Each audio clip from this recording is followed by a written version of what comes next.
तो अब बोल रहा है कि इस तरह हम लोग का जर्नल एंट्री तो पास हो गया, ये टैली भी कर रहा है, डेबिट में 1,76,000 और क्रेडिट में भी 1,76,000। तो इसका सिर्फ जाके लेजर में पोस्टिंग कर दो, मतलब पार्टनर्स कैपिटल में जाकर लिख दो।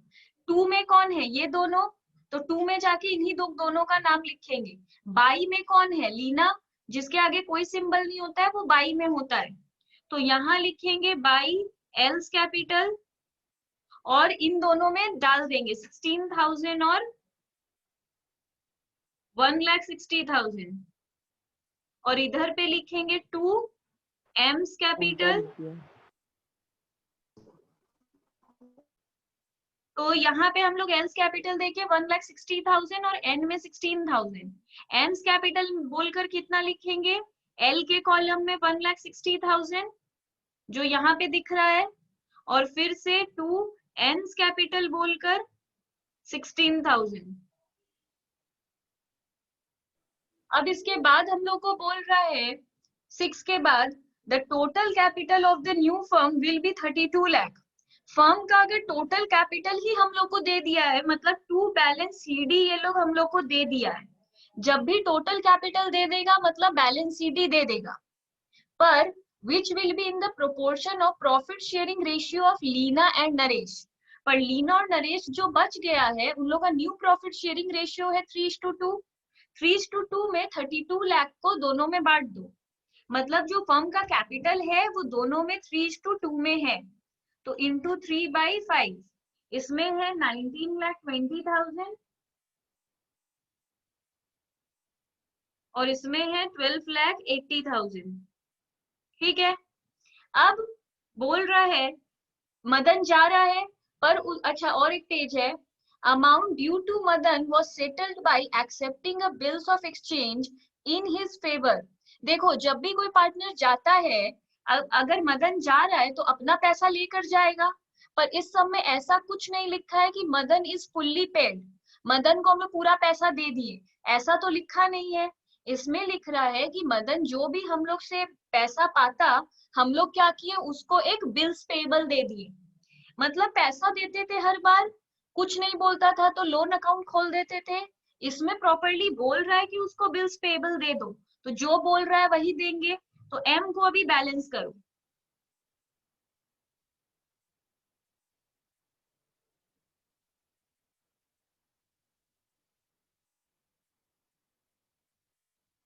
तो हम लोग उसको बीपी दे देंगे 853,329। अब ये करने के बाद लास्ट में हमेशा पूरा काम कर लेने के बाद सबको बैलेंस करना, एल को बैलेंस करो।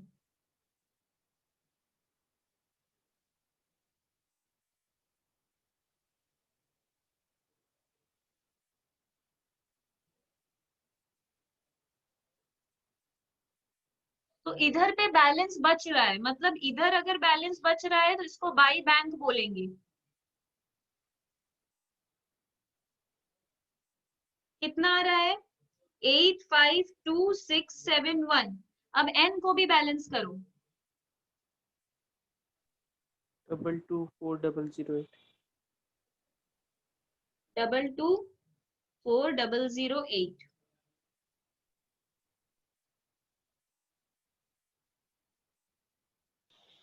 तो इसमें सबसे पहले हम लोग रीवैल्यूएशन बना लेते हैं।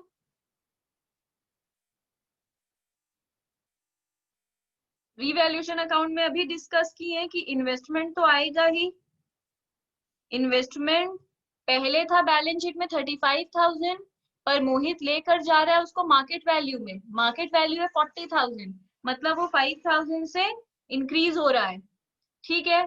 तो और क्या बोल रहा है, नीचे देखो, ए नहीं, बी नहीं, सी भी नहीं, डी में बोल रहा है creditors to be paid 3,000 less. अगर क्रेडिटर को हम लोग 3,000 कम देने वाले हैं तो क्रेडिटर हम लोग का कम जाएगा 3,000 से, तो बाई क्रेडिटर्स 3,000, क्योंकि हम लोग उसको कम देने वाले हैं। अगर कम देने वाले रहेंगे जब भी तो ये कम गया। उसके बाद ई में कुछ नहीं है, एफ में कुछ नहीं है, तो रीवैल्यूएशन में डालने को और कुछ नहीं है, तो to partners capital.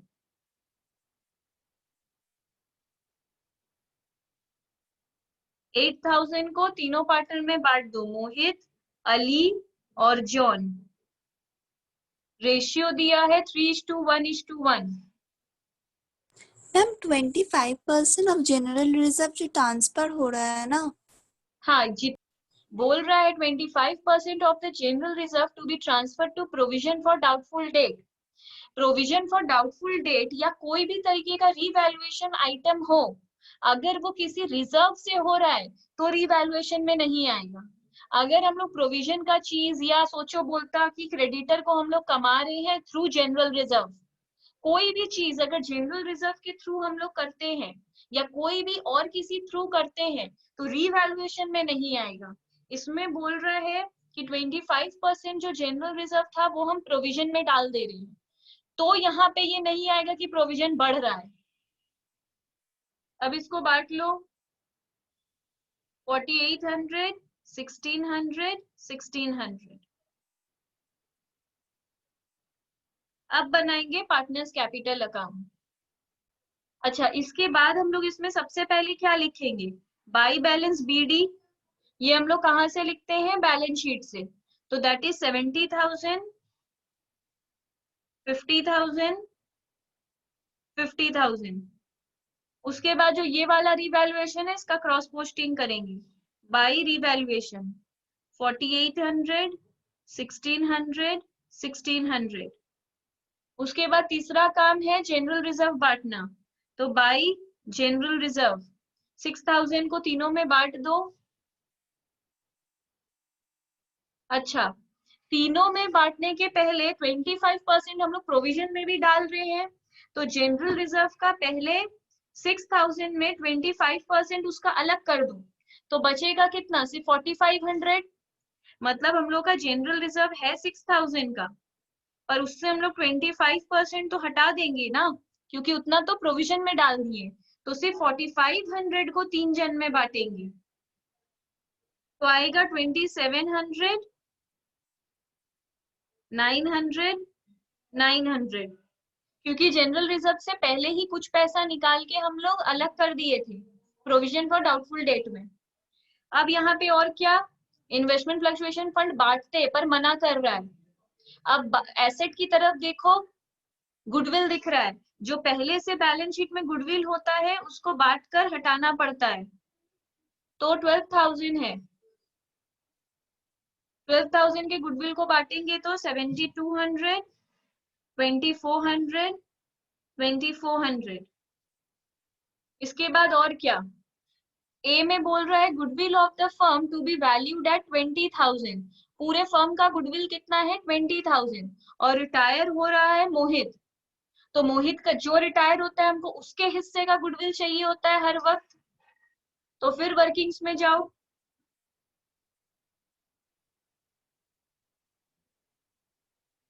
Firms goodwill कितना है,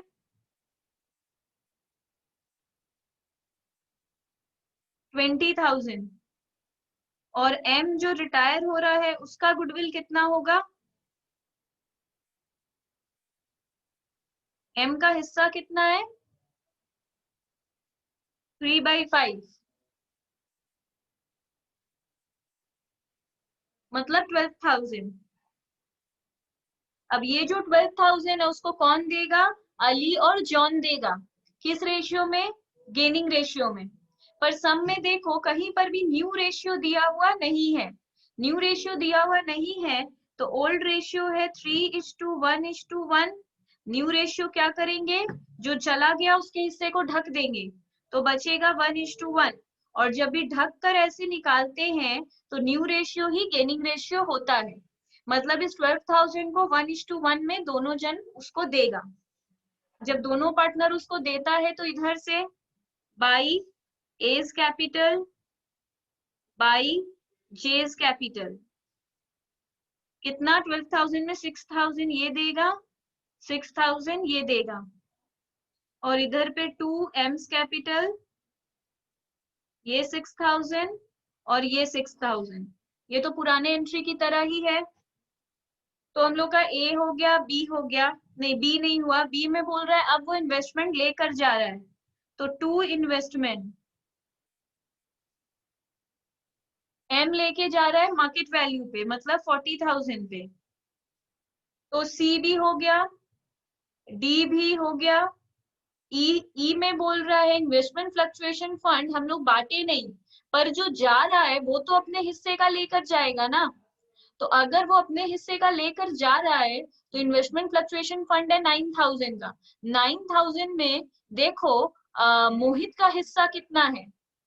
9,000 में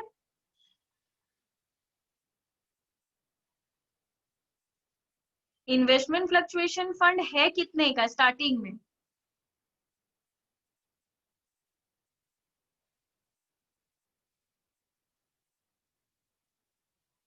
9,000 का है।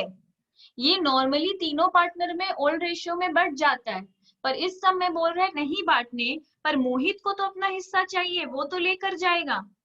तो एम्स शेयर कितना है इसमें? 9,000 में 3/5 इसका है,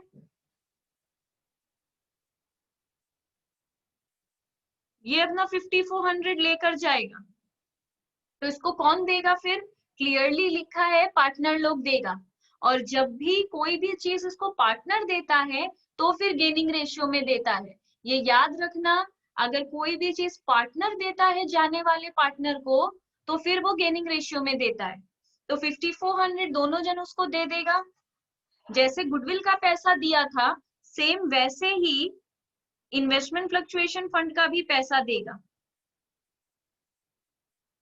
और इस बार 2,700 वो इन्वेस्टमेंट फ्लक्चुएशन फंड इस तरह हम लोग दोनों जन उसको दे दिया, और इधर से निकल जाएगा टू एम्स कैपिटल 2,700। इसके बाद हम लोग को एफ में बोल रहा है Mohit to be paid 20,000 immediately on retirement. जब भी किसी को इमीडिएटली पे करते हैं तो टू बैंक 20,000 इसको तुरंत दे दिए, and the balance to be transfer to his loan account.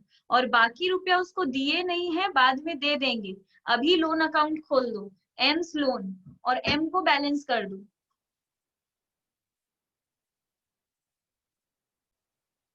Okay इसमें हम लोगों को इलस्ट्रेशन 32 है। WXYZ चार पार्टनर है, रेशियो है 4:3:2:1, और इसमें एक बैलेंस शीट दिया है। और उसके बाद नीचे एकदम लास्ट लाइन देखो, show the journal entries and capital account of the partners on the basis of above mention condition. अब हम लोग को रीवैल्यूएशन कब बनाना पड़ेगा? जब भी कोई एसेट का या लाइबिलिटी का गिरना बढ़ना देगा। तो आराम से पहले सम पढ़ो, क्या कहीं पे भी एसेट या लाइबिलिटी का कुछ हो रहा है? On 31st December 2015, W retired from the firm. The partnership deed of the firm had following provisions regarding the procedure to be followed in the event of retirement of a partner. The retiring partner will be entitled to his share of profit in proportion to the number. इसमें profit को लेके लिखा है, asset liability को लेकर नहीं। Next line में लिखा है the retiring partner will be entitled to his share of goodwill. Again इसमें गुडविल रिलेटेड चीज दिया है। थर्ड में लिखा है रिजर्व, तो रिजर्व का काम भी रिवैल्यूएशन में नहीं करते। और पूरे में ही हमको ओवरऑल दिख रहा है असेट और लाइबिलिटी नहीं है, मतलब ये क्लियर है कि इसमें रिवैल्यूएशन अकाउंट नहीं बनेगा। तो हम लोग डायरेक्टली बनाएंगे पार्टनर्स कैपिटल अकाउंट। तो सबसे पहला काम हम लोग का क्या होता है पार्टनर्स कैपिटल में? बैलेंस बीडी लिखना। तो by balance BD 4 lakh, 3 lakh, 2 lakh, 1 lakh, ठीक है। इसमें कोई रीवैल्यूएशन हम लोग का प्रॉफिट आया ही नहीं, इसलिए कोई भी चीज का मतलब रीवैल्यूएशन का नहीं लिखेंगे। अब दूसरा काम क्या रहता है? बैलेंस शीट में कोई भी रिजर्व रहता है तो हम लोग उसको सबसे पहले बांट देते हैं। इसमें रिजर्व कितना है? 50,000, तो 50,000 को चारों में बांट देंगे बाई रिजर्व। हम लोग का रेशियो कितना था? ओल्ड रेशियो लिख के रख लेते हैं कि कहीं मिस्टेक ना हो जाए, 4:3:2:1। ये बांटकर कितना आएगा? 20,000, 15,000, 10,000, 5,000। 20,000, 15,000, 10,000, 5,000। इस तरह हम लोग रिजर्व को भी बांट दिए। उसके बाद हम लोग को बोल रहा है अच्छा, और इधर ऐसा कुछ भी नहीं है। अब नीचे आ रहे हैं, 1 नंबर देखो, the retiring partner will be entitled to his share of profit. जो पार्टनर जा रहा है वो अपने हिस्से का प्रॉफिट लेकर जाएगा in proportion to the number of months he served as a partner in the year of his retirement।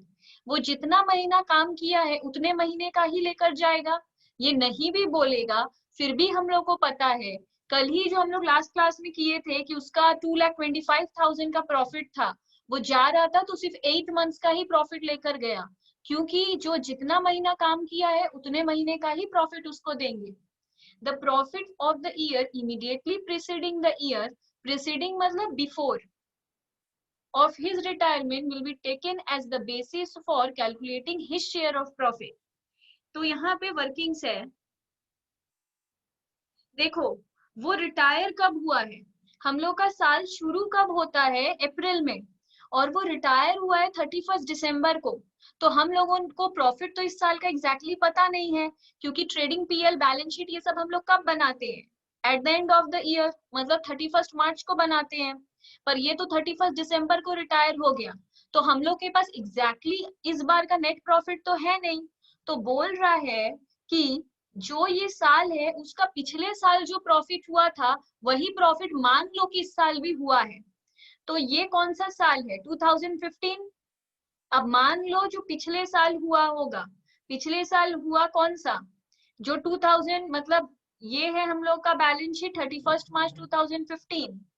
तो 2015 का ही जो प्रॉफिट दिखाई दे रहा है 72,000, वो मान लो इस बार का प्रॉफिट है। तो इस बार का जो प्रॉफिट है वो लेकर जाएगा।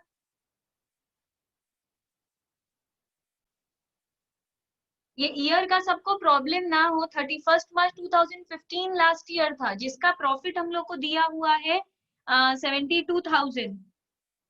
तो लास्ट ईयर का प्रॉफिट कितना है हम लोग का, लास्ट ईयर मतलब 31 मार्च 2015 जो है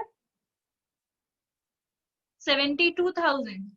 और ये करेंट ईयर है हम लोग का 1/4/15 से 31/12/15 को वो जा रहा है। ये साल खत्म होगा 31 मार्च 2016 में। इस दिन हम लोग को असली प्रॉफिट का पता चलेगा, पर वो रिटायर हो जा रहा है इसी डेट पे। तो जो जा रहा है मतलब W's शेयर ऑफ प्रॉफिट 72,000 अगर इस साल का भी प्रॉफिट होता तो उसमें W का हिस्सा कितना होगा, 4/10। तो कितना लेंगे, 28,800।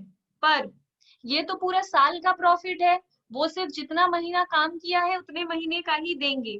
तो 28,800 इंटू वो कितना महीना काम करके गया, 9 मंथ्स, तो इंटू 9/12 दैट इज 21,600। अब कोई भी चीज अगर उसको पार्टनर लोग देता है तो अगेन गेनिंग रेशियो में देता है। तो ये जो 21,600 उसको देंगे वो गेनिंग रेशियो में देंगे। इस सब में कहीं पर भी न्यू रेशियो के बारे में कुछ नहीं लिखा है। अगर न्यू रेशियो के बारे में कुछ भी नहीं लिखा है तो वो जो ढक कर निकालते नहीं, इसमें दिया है 3 नंबर के नीचे देखो, XYZ decided to share future profit and losses equally, मतलब न्यू रेशियो दिया है। तो यहाँ पे न्यू रेशियो दिया है इक्वली, मतलब ऐसे। तो हम लोग को गेनिंग रेशियो निकालना पड़ेगा, new ratio minus old ratio. Ma'am अगर बीच में किसी को किसी का प्रॉफिट देते हैं तो फिर वो पीएल सस्पेंस नाम से आ जाता है। तो पीएल सस्पेंस के नाम से 21,600 हम लोग डब्ल्यू को दे देंगे। ये वाला गेनिंग रेशियो में नहीं बढ़ता है। जब भी कोई पार्टनर जा रहा है और वो बीच में अपना हिस्सा प्रॉफिट में लेकर जा रहा है तो हमेशा पीएल सस्पेंस ओपन किया जाता है। तो पीएल सस्पेंस बोलकर सिर्फ डब्ल्यू को उसका हिस्सा दे दिए। उसके बाद 2 नंबर में लिखा है the retiring partner will be entitled to his share of goodwill. जो पार्टनर जा रहा है वो गुडविल भी लेकर जाएगा on the basis of 2 years purchase of average profit of 3 years preceding the year of his retirement. जो हम लोग गुडविल चैप्टर में पढ़े हैं कि गुडविल कैलकुलेशन करना, तो दूसरा काम हम लोग का क्या है, फर्म का गुडविल निकालना। तो सबसे पहले क्या कैलकुलेट करना पड़ेगा, एवरेज प्रॉफिट। एवरेज प्रॉफिट 3 साल का हम लोग को दिया हुआ है, that is 66,000 plus 87,000 plus 72,000 divided by 3।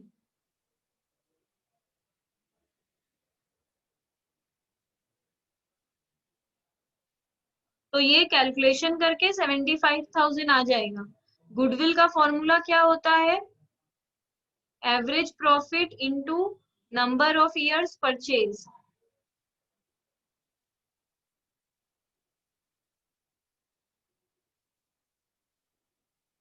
$75,000 into 2, इसमें क्लियरली 2 इयर्स परचेज लिखा है। तो फर्म का गुडविल कितना है, 1,50,000। हर सम में अभी तक ये दे रहा था, इस सम में हम ही लोग से कैलकुलेट करवाया, कोई प्रॉब्लम नहीं है। फर्म का गुडविल आ गया। अब जो जा रहा है उसका हिस्सा इसमें कितना होगा, डब्ल्यूज गुडविल। सिर्फ डब्ल्यू का गुडविल कितना होगा, 1,50,000 इंटू 4/10, दैट इज 60,000। अब ये 60,000 वो गेनिंग रेशियो में लेकर जाएगा दोनों से। तो गेनिंग रेशियो हम लोग निकालेंगे, WXYZ। न्यू रेशियो कितना है, 1/3 1/3 1/3। पर ओल्ड रेशियो कितना है, 3/10 2/10 1/10। इसको कैलकुलेट करो। 147।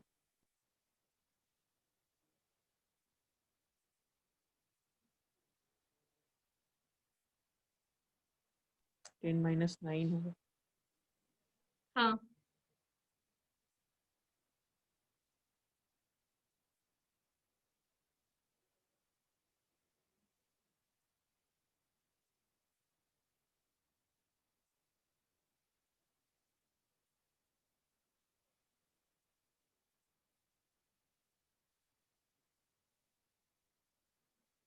तो ये हम लोग का गेनिंग रेशियो आ गया 1:4:7।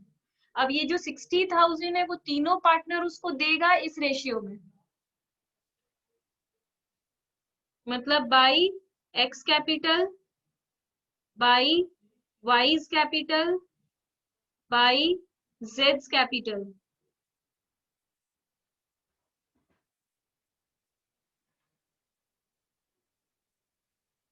5,000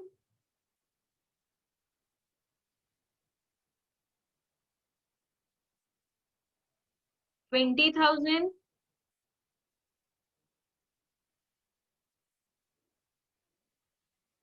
35,000।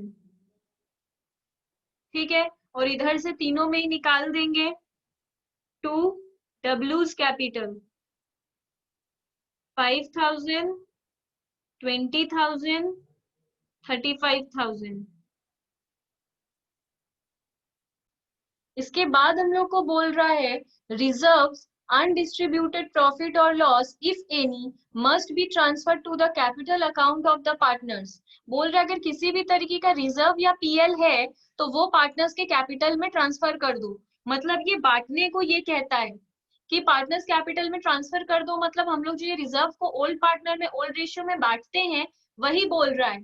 तो प्रैक्टिकली ये हम लोग तो वैसे भी करते ही हैं, तो इस लाइन का कोई मतलब नहीं है। XYZ decided to share profit future one equally and to maintain a fixed capital of 2 lakh। हम बोले थे जब भी बोलता है कि फिक्स्ड कैपिटल 2 लाख ईच है, मतलब बैलेंस सीडी पहले ही दे दिया है। तो 2 बैलेंस सीडी बोल रहा है, बोला है 2 लाख ईच मेंटेन करो। तो X का भी 2 लाख, Y का भी 2 लाख और Z का भी 2 लाख। फिर बोल रहा है मेकिंग नेसेसरी एडिशन और withdrawal of cash immediately without affecting the bank overdraft balance. The total amount due to W will remain in the business of the firm as a loan. बोल रहा है W जा रहा है तो उसका पैसा पे ऑफ मत करो, लोन अकाउंट खोल दो। तो हम लोग 2 W's लोन खोल देंगे और W को बैलेंस करेंगे। अब लास्ट में जब भी बोलता है कि अपने आप ही हम लोग को कैपिटल बता देता है, तो लास्ट में बाकी सबको बैलेंस करो, मतलब एक्स वाई जेड को भी बैलेंस करो।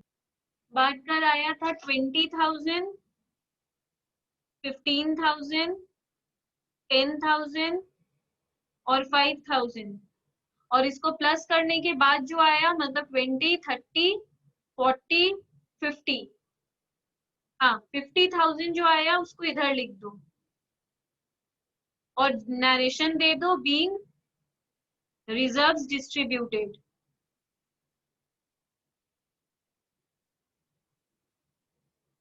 among old partners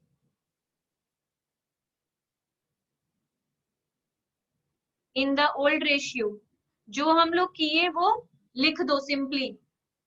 उसके बाद अगर बात करेंगे पीएल सस्पेंस का, तो वही इसमें क्या है, सिर्फ इसी का नाम है, तो पीएल सस्पेंस टू डब्ल्यू,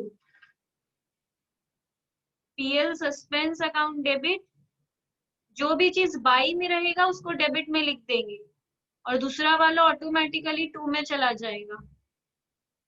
21,600, 21,600। उसके बाद वही इसमें प्रॉफिट दिए हैं, being profit given to W. उसके बाद 3 में ये तीनों को डेबिट में रखेंगे, एक्स वाई जेड, और डब्ल्यू को क्रेडिट में, मतलब एक्स कैपिटल जो भी चीज बाई में था हम उसको डेबिट में लिख दिए।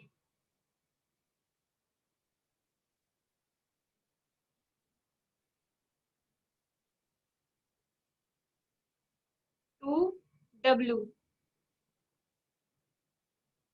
तो ये जो तीनों का आया 5, 20, 35, 5, 20 और 35, यहाँ पे 60,000। तो being W share of goodwill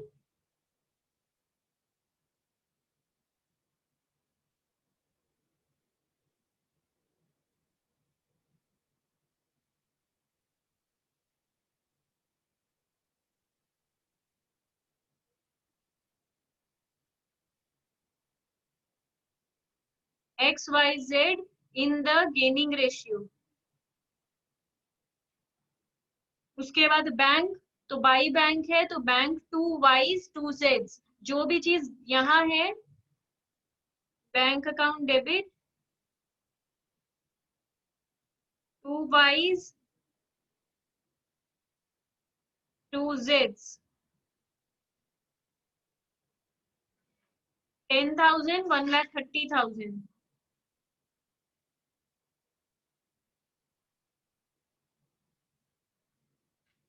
being, इसका मतलब क्या हुआ, वाई और जेड पैसा लेकर आया है, तो being cash brought in by Y and Z. फिर 5, अब यहाँ का चीज खत्म हो गया तो यहाँ आओ, जो चीज टू में है वो टू में रहेगा, बाकी जो लोग हैं सब डेबिट हो जाएगा। X capital account debit, Y's capital account debit. ओ ये वाला सॉरी, ये वाले का एंट्री तो ये हो ही गया है, तो इसको दोबारा नहीं करेंगे। बीडी सीडी का कोई एंट्री नहीं होता है, डब्ल्यूज लोन का एंट्री देंगे। जो टू में है वो टू में ही रहेगा, मतलब टू डब्ल्यूज लोन ही रहेगा, टू वाला अपना पोजीशन चेंज नहीं करता है। तो यहाँ पे किसका नाम है, डब्ल्यू, तो डब्ल्यूज कैपिटल डेबिट हो जाएगा। और लोन का अमाउंट कितना था, 50,16,00, बीइंग डब्ल्यूज लोन क्रिएटेड। फिर 6, ये पैसा लेकर जा रहा है तो X capital account debit to bank.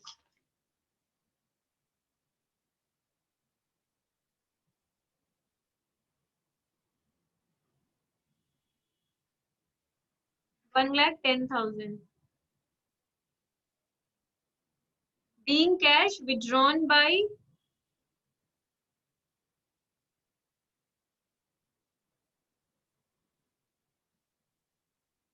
X